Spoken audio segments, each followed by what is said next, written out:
अनाबिया के भड़काने पे निम्रा इतनी मायूस हो जाती है कि वो सुसाइड कर लेती है और अस्पताल में जिंदगी और मौत की जंग लड़ रही होती है। केस बड़ा परेशान है क्योंकि हर कोई उसे ही जिम्मेदार ठहरा रहा है। उसके पापा ने साफ कहा है कि अगर निम्रा को कुछ हो गया तो तुम्हारा इस घर में और मेरे दिल में कोई जगह नहीं होगी। शाहवेज फौरन गाड़ी निकालता है, निम्रा का हाल पूछे जाने लगता है तो साथ ही अनाबिया की कॉल आती है और वो उसे मना कर देती है। कहती है कि तुम फिलहाल हॉस्पिटल मत जाओ। अब शाहवेज को बड़ा गुस्सा आता है, वो उसे डांटता है और कहता है कि वहाँ निम्रा मेरी वजह से जिंदगी और मौत के दरमियान लड़ रही है और तुम मुझे अस्पताल जाने से रोक रही हो। तो आगे से अनाबिया उसे बड़े मीठे अंदाज में समझाती है और कहती है कि अगर सब कुछ तुम्हारी वजह से हुआ है, अगर वो तुम्हें देखेगी तो उसे और गुस्सा आएगा और उसकी तबीयत और ख़राब हो सकती है। मैं उसी की भलाई के लिए चाहती हूँ कि तुम हॉस्पिटल मत जाओ। सब हॉस्पिटल आते हैं और आके निम्रा का हाल पूछते हैं सिवाय शाहवेज के। ये बात निम्रा को बहुत दुख देती है, वो बहुत परेशान होती है और कहती है कि उसको तो मेरी फिक्र ही नहीं है कि मैं मरूँ या जिंदा रहूँ।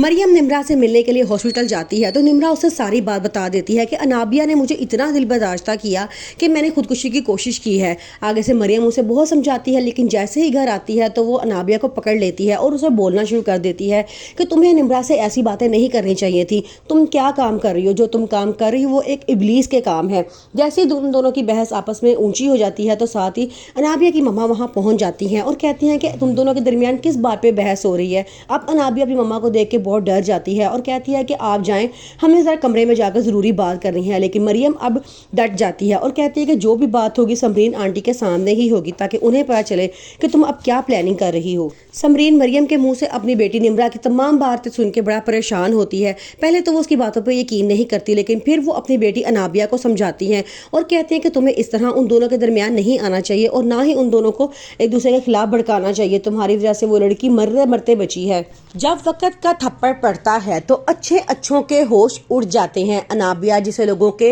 जिंदगियों पे हुकूमत करने की आदत होती है, वो हर किसी की जिंदगी के फैसले खुद करना चाहती है लेकिन वो ये बात नहीं जानती कि जब वक्त पलटेगा तो किस तरह की आजमाइशों से गुजरना पड़ेगा।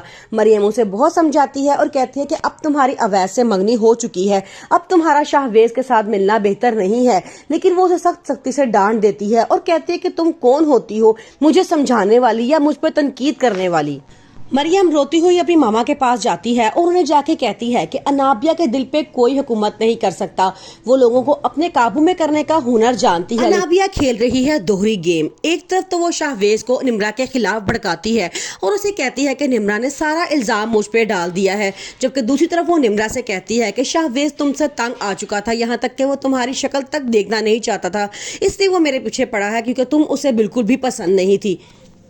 निम्रा उसकी बातें सुन के बहुत दुखी और परेशान होती है। वो कहती है कि अगर उससे मुझसे कोई मसला था तो वो डायरेक्ट मुझे बताता, तुमसे ये तमाम बातें करने की क्या जरूरत थी।